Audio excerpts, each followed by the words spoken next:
Dan semoga Allah subhanahu wa ta'ala menghancurkan sehancur-hancurnya para pelaku pembantaian 6 syuhada pengawal kami dan yang memerintahkannya, serta para aktor intelektualnya juga yang merestuinya, dan semua yang terlibat dalam pembantaian sadis dan brutal tersebut secara langsung maupun tidak langsung.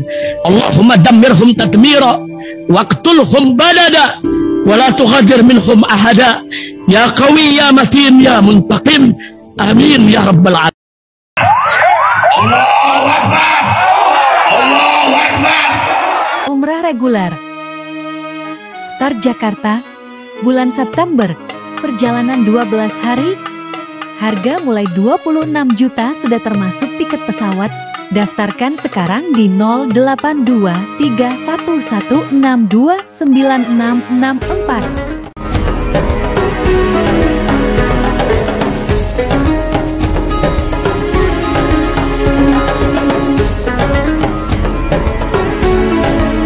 Assalamualaikum warahmatullahi wabarakatuh.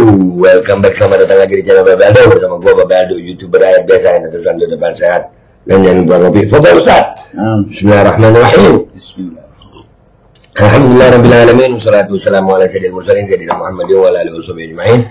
Rabbi shrah li sadri wa yassir li amri wa hlul 'uqdatam min lisani yafqahu qawli bi janabi wa ali. Salam revolusi akhlak, semangat revolusi akhlak. Semoga akhlak kita jadi lebih baik hari ini dibanding kemarin. Panjang umur berjuangan merdeka, Allahu Akbar. Alhamdulillah kita kedatangan tamu yang beberapa hari ini viral di TikTok. FYP. Gue scrolling ngelihat mukanya beliau. Bisa diperkenalkan diri, Ustaz? Bismillah, assalamualaikum warahmatullahi wabarakatuh. Waalaikumsalam. Al-Fakir Sholihin Sholeh, tapi biasa dipanggil Abu Mumtaz di lapangan. Oh, Abu Mumtaz ya. Al-Fakir santri kampung. Santri kampung. Masya Allah. Nah, buat kalian yang belum tahu, beliau adalah yang malam itu kejadian Kori diusir ya, atau tidak diterima. Iya, di Jember ya, beliau ini yang ngomong sama Pak Kiai. Yang pertama ini kita mau wawancara eksklusif banget. Boleh ngerokok kalau mau ngerokok, Ustaz? Nah. Iya, soalnya di sini nih podcast rakyat jelata. Betul. Bukan pom bensin lagi. Bukan. Nggak perlu pakai helm di mari. Bismillah. Apa Bismillah. Ya. Iya, nggak apa-apa doa ya. Sampai mati rokok banjir. Ntar. Ceritanya dulu pertama nih. Ini kok bisa, kan nggak ada yang tahu nih Kori ke Jember ini. Ya, nggak ada yang tahu. Itu gimana ceritanya kok bisa tahu si Kori ini ada di Jember? Itu berawal dari sebuah foto yang dikirim di grup WhatsApp dan chat pribadi ke saya oleh salah satu orang. Pikir kami, saya pribadi, itu adalah foto lama.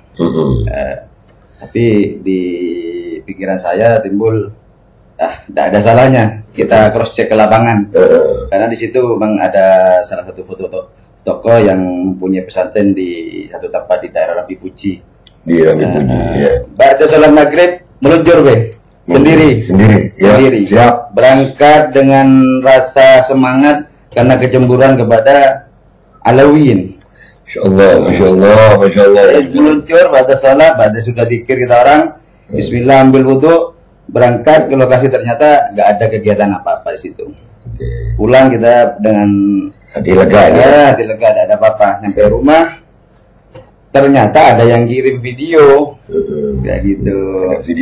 Video ternyata si Tengku ini ada di satu pesantren di daerah Kecamatan Balung, tepatnya di Desa Curah Lele. Iya. Oke, sebentar, gue potong. Ini buat kalian yang belum tahu, gue setahun setengah udah ya pindah di daerah Jember juga, di Bangsal, dekat sama Balung gue nih. Iya, ya, berapa? 10 km nggak sampai. Iya, nggak sampai, dekat banget Balung ya. Iya. Dan itu waktu itu kejadian gue lagi dari Malang, yang ketemu orang di Malang, tapi mereka ngirim utusan itu. Ya siapa yang diduga yakin itu ya. Tapi lepas dari itu, tunggu dulu nih. Udah nyampe, dapat informasi, terus akhirnya? Ya, informasi itu kita terima. Kemudian saya pribadi sekitar Ba'da Isya saya pribadi sendiri sendiri ya. kita berangkat ke lokasi. Oke. Kita pantau, memang ternyata sepertinya ada kegiatan, banyak mobil di situ. Oke. Kita tidak mau ambil tindakan yang konyol. Kita duduk ya, rokokan dulu di kampung. Ya. Di kampung sampai silaturahim ke salah satu orang kampung itu, agar tidak dikira orang niat buruk di situ. Iya, jangan sampai dikira maling ya. Sempat itu. Karena biasa songkok putih dengan songkok hitam. Iya. Mukanya hitam lagi. Jangan ngomong fisik. Iya. Lanjut. Situ karena memang video itu bukan hanya saya yang dapat di grup, dan Sherlocknya itu sudah beberapa grup. Majelis sholawat ini sudah. Akhirnya sebagian teman-teman mungkin lihat story saya kayak gitu. Di mana ya, saya di Balong kayak gitu. Mana ini ya, akhirnya satu persatu nyusul, dan kita juga ada teman tokoh di daerah Kecamatan Sumber Baru. Beliaulah yang katanya dikirim screenshotnya itu ke saya. Dia koordinasi dengan aparatur pemerintah, itu apa dari Intel kepolisian dan dari kepolisian ya, dan dari TNI juga. Kabarnya begitu. Oke. Lanjut. Kita lagi asik ini. Iya. Dan nunggu sampai jam 10 nunggu kabar dari beliau yang di Sumber Baru. Nggak ada kabar. Ya kita tetap tunggu sampai kita telepon. Tunggu sampai jam 11 tunggu. Akhirnya jam 10 teman-teman ada berapa sepeda motor itu sekitar 20 orang sudah kumpul di situ. Rame dan kita kan cara pandangnya tidak sama, strateginya tidak sama kan. Ada yang hayus, akhirnya saya kumpulkan, ayo siapa yang mau bicara ke depan, ayo yang bisa bicara, yang bisa nahan emosi silakan. Kayak gitu. Nah, akhirnya terpilih saya dan teman saya kayak gitu. Jadi saya bilang saya orangnya nggak bisa ngontrol emosi, akhirnya kasih teman masuk. Ternyata ya kadang fakta di lokasi ketika sudah di lapangan itu berbeda. Apa yang kita rencanakan itu berbeda.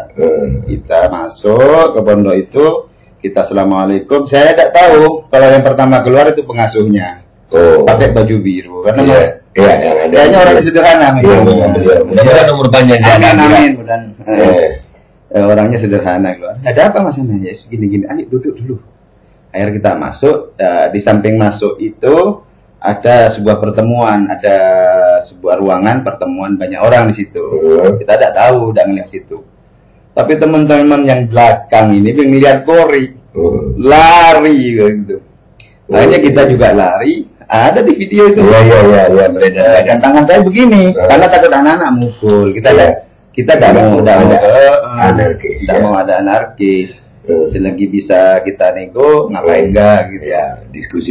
Akhirnya ya namanya sudah banyak orang, banyak yang bicara, jadi rame kayak pasar burung berkicau gitu. Tapi alhamdulillah ya, di video terakhir itu yang beredar juga, alhamdulillah pengasuh pondok pesantrennya itu beliau berbesar hati ya. Betul. Beliau berbesar hati, dan memang kedatangan kalian ke sana itu bukan karena pondok pesantrennya kan ya? Bukan. Maka di pernyataan terakhir itu saya sampaikan, kita ke sini ini tidak ada sangkut pautnya dengan pengasuh. Dan pesantren, yaitu pesantren As-Siddiqi dan kiai-kiai atau tamu yang ada di dalam. Walaupun itu ada acara juga ya memang ya? Ada di situ, ada beberapa tokoh, katanya itu pertemuan apa, nggak tahu saya itu bahasanya. Itu ada pertemuan, intinya di situ ada pertemuan. Kayak gitu. Mengundang, kalau nggak salah ada kalimat mengundang tokoh ulama Sidogiri juga ya? Ya, katanya Senin katanya. Cuma kita kan bukan itu tujuan, bukan tujuan utama, dan paling utama adalah Kori keluar dari Jember gitu. Ya karena gimana sih, Jember sudah kondusif, luar biasa hubungannya antara habaib dan kiai. Ya kalau gimana ya? Ya alhamdulillah gua sendiri ngerasain setahun setengah di mari. Ya alhamdulillah aman-aman aja. Nggak ada yang namanya apa ya, kisruh antara ulama habaib, nggak ada. Kalau tanggul rame, ulama dekat di situ, habaib dekat di situ, jadi alhamdulillah. Nah ini pertanyaan dulu, kan Kori bilang itu, mana bukti provokasi? Iya. Itu kalau gua kemarin sempat gua angkat bahwasanya bukti provokasi banyak di medsos gitu. Kalau gua pribadi, gua melihatnya Kori ini kayak ada apa ya, kayak bipolar gitu. Dia kalau di medsos, di live TikTok itu kan ada yang pernah gua tampilin juga di sini. Itu kalau ngomong ngatain orang itu enak banget, gacor ya. Iya, gacor kayak habis makan pisang. Itu kan gue sampai gue dulu pernah menangani rehabilitasi anak-anak pengguna narkoba. Ya, jadi kita melihat anak-anak itu begitu dulu. Nah, jadi makanya kita meminta untuk tes urin itu sebenarnya. Ya. Bukan tes DNA tapi ya. Tes urin. Tes urin dulu ya. Tes DNA mahal. Tes DNA mesinnya nggak ada di Indonesia. Oh, iya. Tes urin itu satu tes pack harganya paling mahal 10.000. Iya. Makanya mestinya kalau gua tahu lu mau ke sono, gua suruh ke apotek dulu beli tes urin. Iya, paksa dia untuk tes urin. Jangan sampai pesantren kita ini rusak sama oknum-oknum yang dalam pengaruh narkoba gitu. Ya, buat kalian yang lagi apa ya, mau kedatangan mereka, nggak usah anarkis gitu, nggak usah ngusir, coba suruh tes urin. Itu coba aja. Kalau dia nggak dalam pengaruh narkoba, ya alhamdulillah aja, nggak ngusir, nggak apa. Nah, cuman memang kan itu provokasinya dia nggak mengakui kan, katanya ya. Nah, mengakui. Gue mau nanya secara pribadi dulu nih. Antum secara pribadi dulu. Itu melihat provokasi Kori itu kan antum lihat provokator, pemecah belah. Dengan pernyataan dia yang mana gitu? Ya, dia menganggap dia tidak pernah provokasi banget menanyakan. Padahal saya mengikuti polemik nasab tuh mulai dari awal. Mulai Kori sebelum debat di Banten kita sudah mengikuti. Dan setelah itu kita ikuti TikToknya dia sering gomal dan sering nyerocos. Cuma kita gak kerekam gitu. Dan yang paling fatal yang waktu di mungkin apa di Cianjur itu, yang bilang Ba'alawi Jahannam. Ya otomatis kita sebagai santri yang menginginkan kedamaian, yang menginginkan kita pengen ngaji itu tenang, biar tidak ada sekat antara santrinya habaib dan kiai. Tapi kalau mau dibilang habaib dan kiai, saya pribadi ngaji ke kiai, ngaji ke habaib, alhamdulillah. Dan orang tua kami, bapak saya, kakek saya, hubungannya dengan habaib, saya orang Indonesia, saya orang Jawa, orang Madura, hubungannya baik dengan habaib, tidak ada apa-apa selama ini. Dan saya kenal dengan habib-habib yang soleh memang enggak gitu. Jadi mengatasnamakan Alawi itu berarti dipukul rata semua. Coba dia bilang mungkin inisial, mungkin kita masih ya memang gitu. Karena memang di setiap apa itu kiai, gus, ustadz atau habib pun selalu ada oknumnya. Jangan itu pemerintah, oknum polisi ada, oknum jaksa ada, oknum hakim ada, oknum anggota dewan ada. Nah, yang lucunya yang kadang-kadang memang ada kelakuan oknum habaib yang arogan, mungkin ada oknum habaib yang begini, tapi mereka nggak pernah itu membahas oknum pemerintah yang makan uang rakyat. Mereka nggak berani bahas itu. Jadi itu kan jadi kecurigaan juga. Tapi kembali ke Kori, ya. Jadi awalnya memang sendirian aja ya. Anak sendirian sampai sekitar jam 10 di sana. Nah itu kok bisa rekan-rekan tahu itu? Ya saya sampaikan tadi itu karena sudah media sosial sekarang luar biasa. Terus grup-grup WhatsApp itu kadang kita bikin story di mana sudah bisa diambil kemana-mana sudah. Apalagi di share di grup itu ramai. Saya tanya, ente kamu tahu dari mana? Dari sini ya kita. Bagaimana ya? Mau tidak mau anak yang pertama ke situ, ayo kita kumpulkan, kita briefing gimana enaknya. Yang penting nggak ada kata anarkis di situ. Kita pengen pada intinya saja Kori keluar kayak gitu, karena memang Jember tidak mau ada orang-orang yang nanti timbul bibit-bibit perpecahan dari sini kayak gitu ya. Kita harapannya damai aja gitu. Waktu subuh itu gue sempat habis subuh itu kan masuk di sebuah live di TikTok, pengen tahu beritanya. Biasanya kan habis begitu itu kan cepat emang nih. Langsung dulu. Nah, jadi ada satu live tiba-tiba masuk Kori itu. tiba-tiba masuk. Ya, itu ada rekamannya, gua upload juga kan di channel gua. Ya, itu lu tahu dia bilang, siapa yang berani pukul Khori? Nah, itu ada begitu tuh. Nah, malam itu gua dengar dari antum itu, ya ini kami lagi nahan yang lain. Nah, itu emang banyak yang mau datang. Muhibbin di Jember itu luar biasa deh.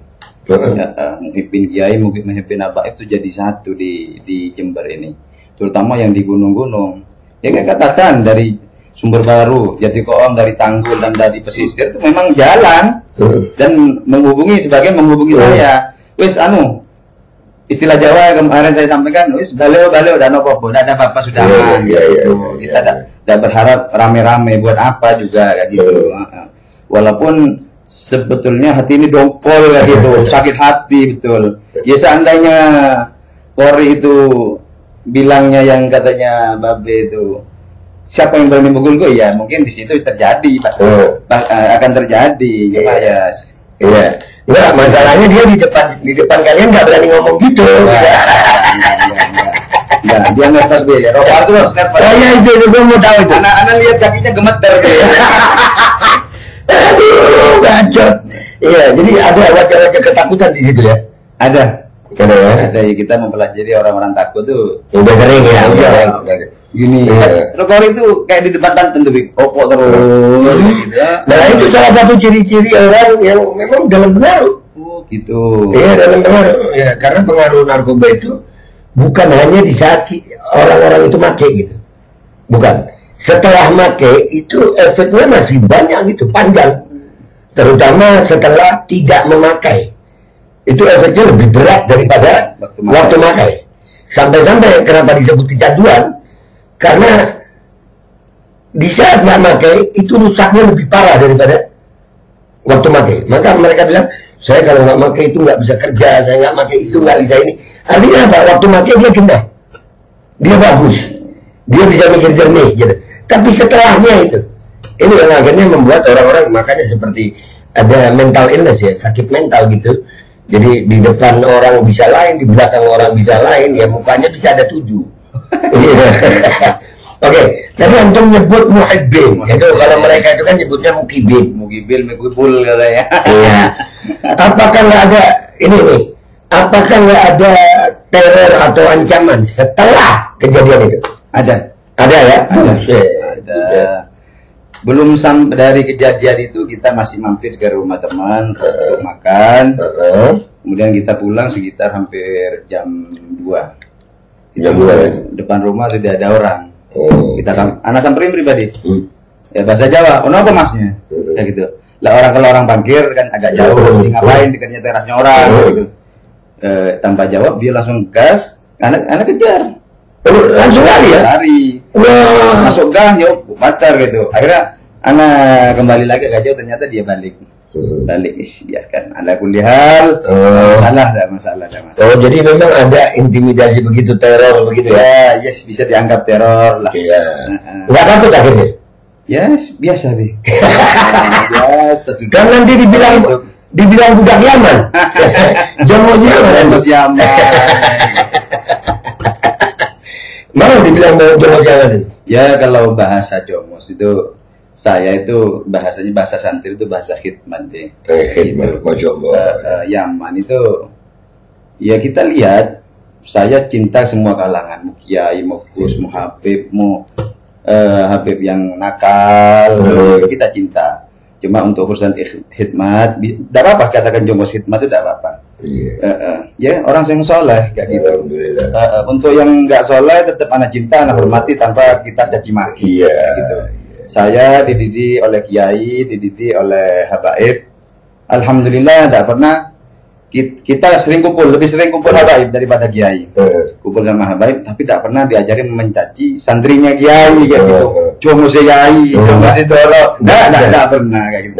Karena kita juga merasakan itu, kita sungkem itu adalah sebuah penghormatan kepada orang yang lebih sepuh dan lebih soleh dan alim dari kita kayak gitu. Alhamdulillah. Ya kalau dikatakan jauh tidak masalah. Yang penting indallah kita itu hormat kepada ulama, kepada habaib kayak gitu. Alhamdulillah. Berarti memang cintanya karena Rasulullah, bukan Amin. Mudah-mudahan Anak sampaikan barusan itu tulus. Amin ya Rab. Mudah-mudahan. Oke. Nah, teror itu cuma malam itu aja.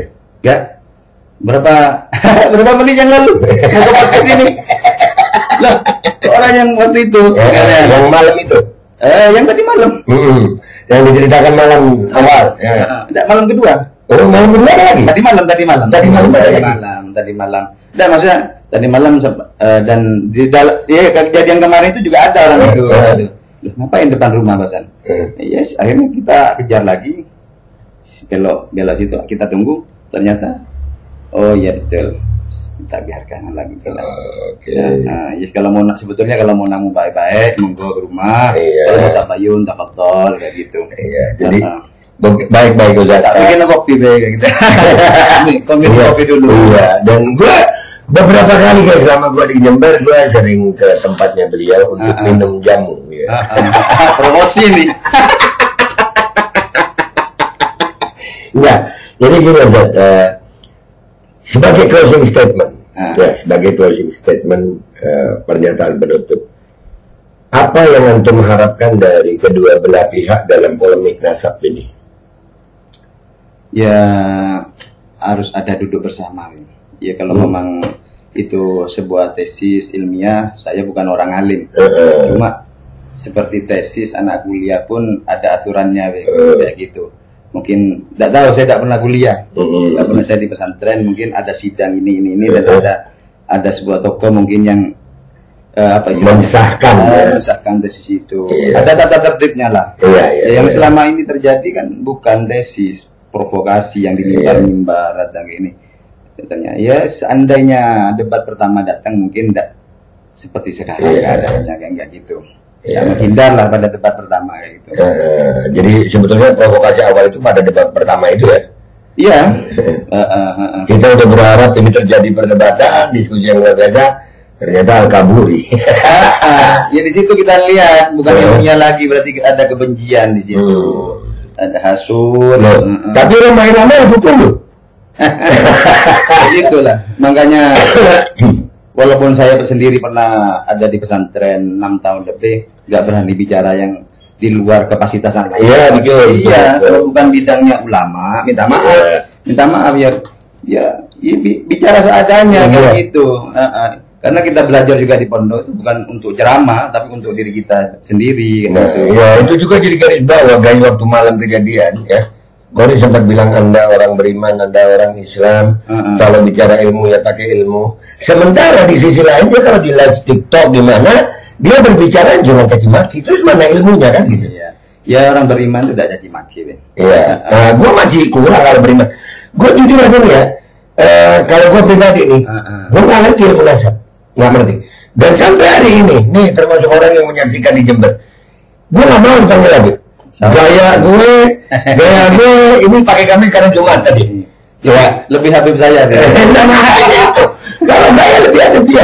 Iya. Dan kalau dulu mereka mau coba manggil saya Habib, saya tegur. Saya tegur, nggak mau. Nah, akan tetapi ini bicara soal keyakinan dan kecintaan. Ya, ini keyakinan dan kecintaan. Susah kalau orang udah yakin, udah cinta, mau bilang apa gitu.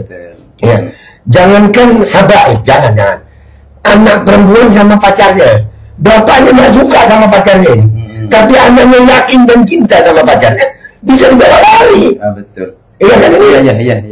Ini cuma cinta yang sepele itu cinta monyet lah. Cinta monyet bisa begitu. Apalagi cinta yang didasari karena memang Rasulullah SAW. Ya. Jadi insya Allah Jember aman. Amin. Dan mudah-mudahan setiap daerah aman. Amin. Dan lain kali Ustaz, kalau ada lagi, nggak usah rame-rame begitu. Iya serius, beli tes pack urin itu 10.000. Benar, 10.000. Iya. 10.000. Kalaupun ada yang jual eceran mungkin agak mahal, mungkin lebih mahal rokok sebungkus. Iya. Oke, bilang aja sama tuan rumahnya, kami cuma mau tahu kor ini positif apa negatif. Gitu ya. Itu kan, gitu. Iya. Dan itu kalau dia menghindar, nggak makin tahu kalau dia positif gitu. Ya diminta aja secara sukarela. Enggak, kami nggak usir, tesurin aja. Iya. Gitu. Ya itu jadi saran buat kalian semuanya. Oke, udah terima kasih. Siap. Ya jangan marah nih. Ini datang ke sini bukan Joko Habib ya. Oke guys, itu aja di podcast, silakan di-share. Dan sekali lagi, tidak ada ceritanya beliau-beliau ini datang ke pondok sana itu berurusan dengan pondok pesantrennya, nggak ada. Dan Kiai Nusantara nggak ada kiai di Jember. Alhamdulillah, gue datang ke beberapa kiai juga, gue silaturahim ke beberapa kiai juga. Alhamdulillah, kiai-kiai di Jember juga kenal gue, ya. Dan masalah ini hanyalah tentang provokasi. Ya, andai kata, dan itu udah bisa kita buktikan ya, bisa kita buktikan bagaimana Kori kemarin waktu didatengin dan bagaimana Kori di media sosial. Ya, jadi orang-orang ini datang ke pondok itu karena hasil provokasi bacotnya si Kori, bukan karena masalah ulamanya, bukan masalah tesisnya, bukan. Kalau masalah tesisnya silahkan selesaikan dengan cara keilmuan. Selama itu belum selesai, jangan pernah menyalahkan orang yang membenci dan mencintai. Yang benci silahkan benci, yang cinta silakan cinta. Kita nggak bisa memaksa orang yang cinta jadi benci, orang yang benci jadi cinta. Cuman tolong, yang cinta dan benci sama-sama rakyat Indonesia. Jangan sampai kebencian kalian membuat marah orang yang mencintai. Karena biasanya orang yang mencintai bisa mengorbankan nyawa untuk yang dicintai. Gue Bambang Aldo, pamit dulu, sampai jumpa di konten gue berikutnya. Wabillahi taufiq wal hidayah, wassalamualaikum warahmatullahi wabarakatuh. Syukran Ustaz, jazakallah khair. Umrah reguler Tar Jakarta, bulan September, perjalanan 12 hari, harga mulai 26 juta sudah termasuk tiket pesawat. Daftarkan sekarang di 082311629664.